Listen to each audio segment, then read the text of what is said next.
make I guess a brief opening statement. You know that it was a great team win. That's what I just told the players. You know, it was not perfect by any stretch of the imagination, but we made plays on offense. I thought we played particularly well on the defensive side of the football, and we did some good things in special teams. You know, so that's what it takes to win a football game. And the thing I stressed more than anything is our preparation. It was. Again, you take nothing for granted as a coach ever, but with a young football team, it takes them understanding how you prepare to be successful. And what successful means is winning a football game. So I really liked our guys' preparation over the last 2 weeks in all three phases, and I think it played out and showed today. Again, still some things we've got to get corrected.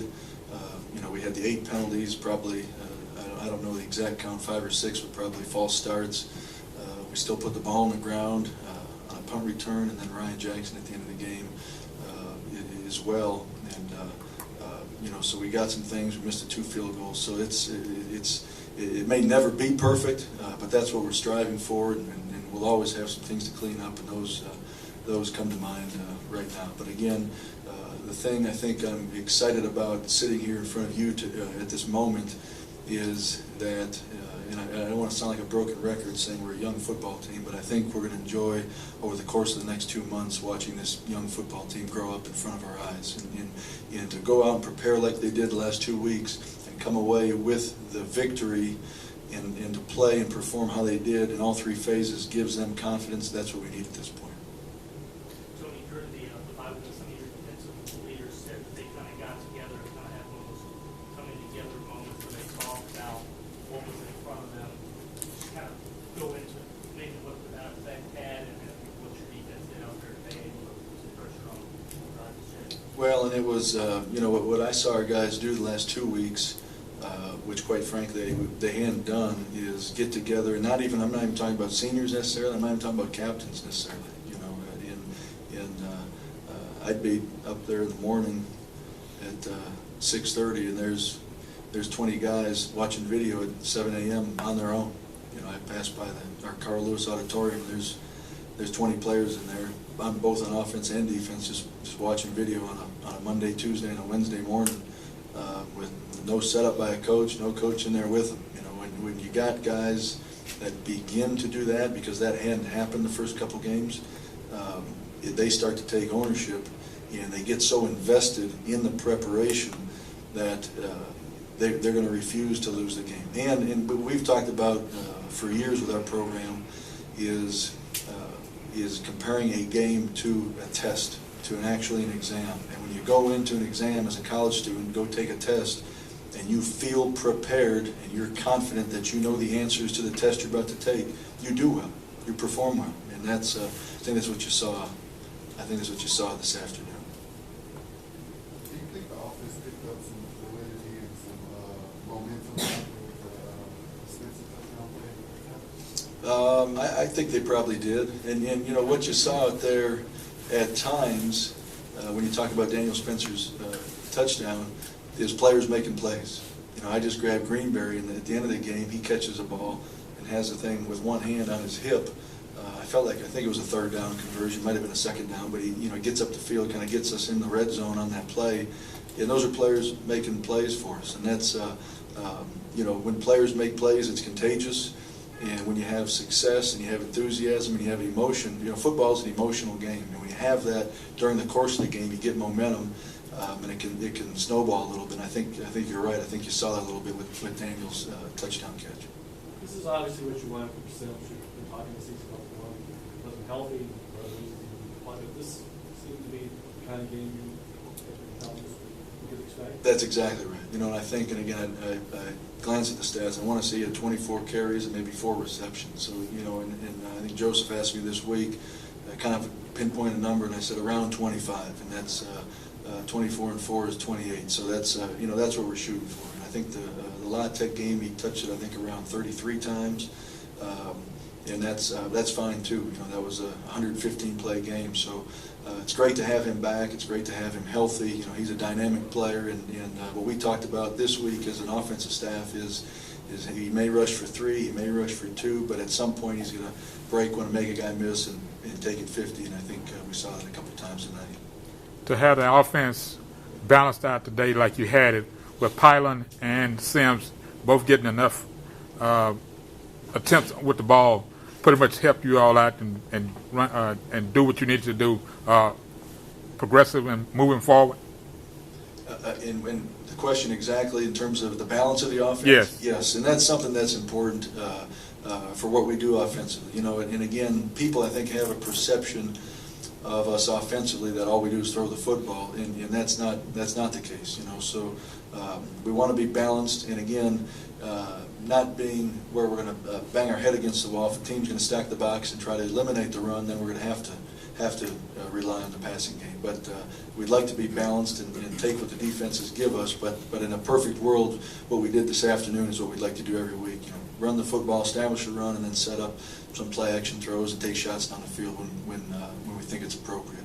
Coach, from the defensive standpoint, how valuable is it to have you part of the system to get right? You know, Richie Leone's doing a fantastic job. And again, I said this week. You know, we're playing him too much.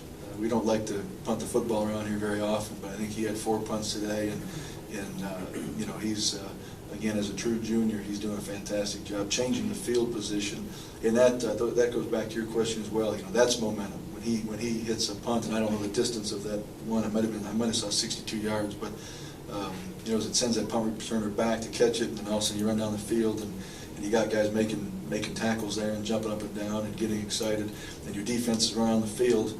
That is a big deal. Richie's doing a fantastic job.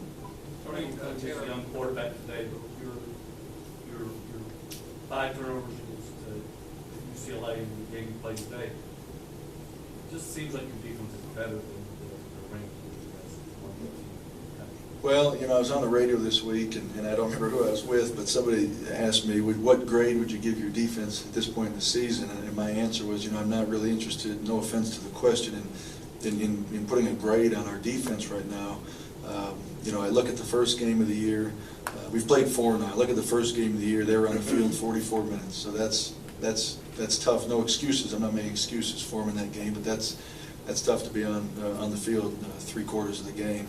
And then the next game against Louisiana Tech, who's in my opinion not only one of the finest football teams in the country right now, but one of the best offenses in the country right now. I think they scored 56 against us, 56 against Rice, and 50-something the next week, and I haven't seen a score, but I'd be shocked if they didn't win today as well and put some points on the board. So we played a great offense in Louisiana Tech, and again, I'm not making excuses for our defense. You know, we gave up 8 touchdowns, and that's unacceptable. And then we go out to Los Angeles, and I think we have improved play. We tackle much better. We force those turnovers.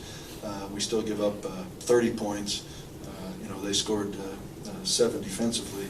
And so it's hard in the first 3 games to put a label on where we're at defensively. I've had more questions again about the 3-4, the 4-3. What you saw tonight is guys playing with passion, guys tackling, guys, you know, 11 guys running the football. You saw us hit the quarterback, create some turnovers, and I think that's more of the defense, the 2012 defense, that I feel like I know what we saw this afternoon. And again, time will tell. You know, it's been 4 games. You saw Taylor warming up. Would things have been dramatically different in your play calling if you would have figured out a way to get on the field? Our defensive calls? Yeah. No, they would not have been different at all. Did you do a double take when you saw him because the perception was he wasn't going to get out there? You know, I don't know who assumed that. You know, we prepared for him. I mean, you know, and game planned them schematically more than personnel-wise. So we didn't. You know, I mean, no one came over to me in warm-ups and said, "Hey, Taylor's warming up." You know, I mean, it's just we were going to be here this afternoon and go against whichever 11 they put out there. You know, sometimes they went without a quarterback and they snapped it to a running back, and it wasn't going to change our preparation. And I don't think, I shouldn't say I don't think, I know it wouldn't have changed our emotion, enthusiasm defensively. But once you saw Jackson in there, he kind of said that he thought that from what he had seen of your previous game, that with him being a young quarterback, it was kind of, let's go after him.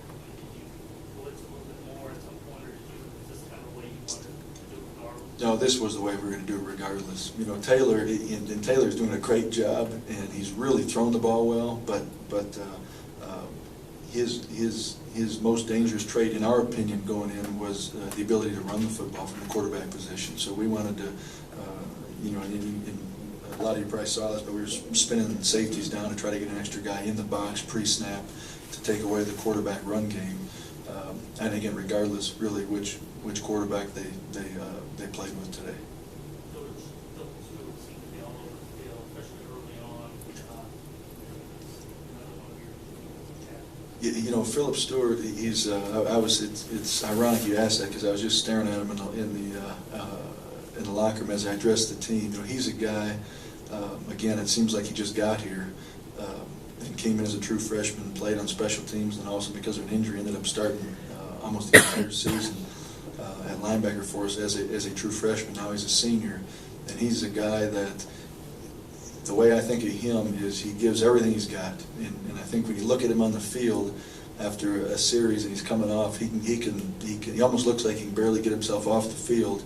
But when the ball's snapped, he's all over the place. He's making hits. He's stripping the football. Last year again he had 6 interceptions last season. So he's a major leader for us in the locker room. So he's done a great job up to this point in the first 4 games.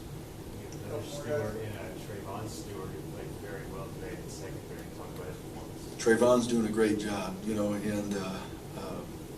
Trayvon, as you look out there, and that kind of goes back to what I said maybe in my opening statement, is watching this young football team grow up it might be the most enjoyable thing for me over the course of the next 2 months. And he's a guy, Coach Spav's on the sidelines yelling where he should be, where he should go, and I'm trying to tell Coach Spav with the band playing and the people cheering, he can't hear you anyway.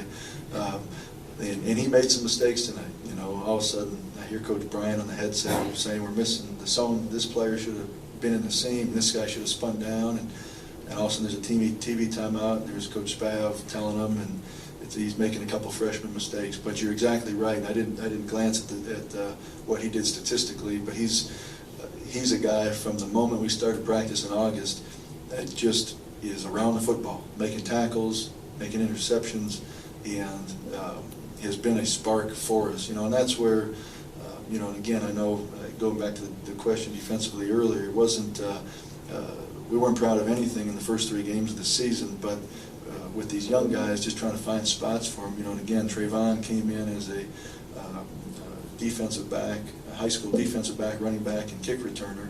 We started him off at corner. He's making plays. Well, how do we get him on the field? So we move him at nickel, and next thing you know, we say, well, let's start him at free safety, and that's going to be his home for the next 4 years. So he's done a great job, and the more he plays, the better he'll get, the better our defense will play. Tony, in the preseason, kind of joked about people buying our program because some of these guys, you want to know who they are. So Daniel Spencer kind of fits that. And I know he had been here, but the consistency, it looks like he and David have a really good chemistry and got to be. They have, and he's Daniel Spencer's been a guy. Dwayne Peace has been a guy as well. Even Kenneth Farrow, I think, is playing well. And consistency is a word I actually used with the team this morning. And you talk about Daniel. I thought we caught that. I didn't have a running tally of how many balls we dropped today, but we dropped 12 in our last game. And consistency. Daniel dropped one, and all of a sudden he comes back and makes a couple of great catches and runs on the touchdown. He makes a great catch that was high over his head and pulls it in. And so he's a guy that's playing, bless you, at a high level, but needs to still be more consistent. But to reference your question, yes, he is a guy. And this summer I tried not to say specific names because I really didn't know, who would end up becoming the playmakers for us. It's funny, and you learn, I think, every day as a coach. Last February 1st on National Signing Day, I got up at a press conference and I got 24 names I'm going through, and I'm trying to go through real quick and go through their bios, and people are snoring because I'm going so long. And I get to all the receivers we signed, and I talk about Greenberry, and he's this and that, and I talk about Andrew Rodriguez. He might be the most polished. He's got a chance, 3-year starter at Allen, and talk about Xavier Maxwell from the junior college. He's a veteran guys that had come in. And we signed a kid named McDuffie out of North Shore. And then I went on to the next deal. And next thing you know, here's Larry McDuffie at 144 pounds, coming out and making plays, and is doing a fantastic job. And I apologize to Larry.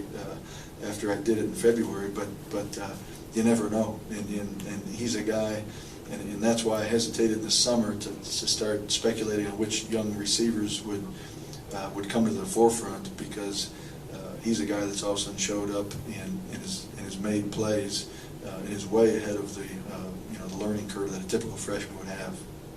I don't know whether every game obviously you prepare hard for every game, but do you notice, is there something special this week about Clem Rice? I think there is something special, and again, I mean, you're absolutely right. We prepare to win every game. We feel like we're going to win every game when the ball is kicked off. But I've said it all week. I've been a part of some great rivalries as a player and as a coach. As a coach, I coached at Auburn. You play Alabama. I coached at Louisville. You play Kentucky. But there's very few, if any.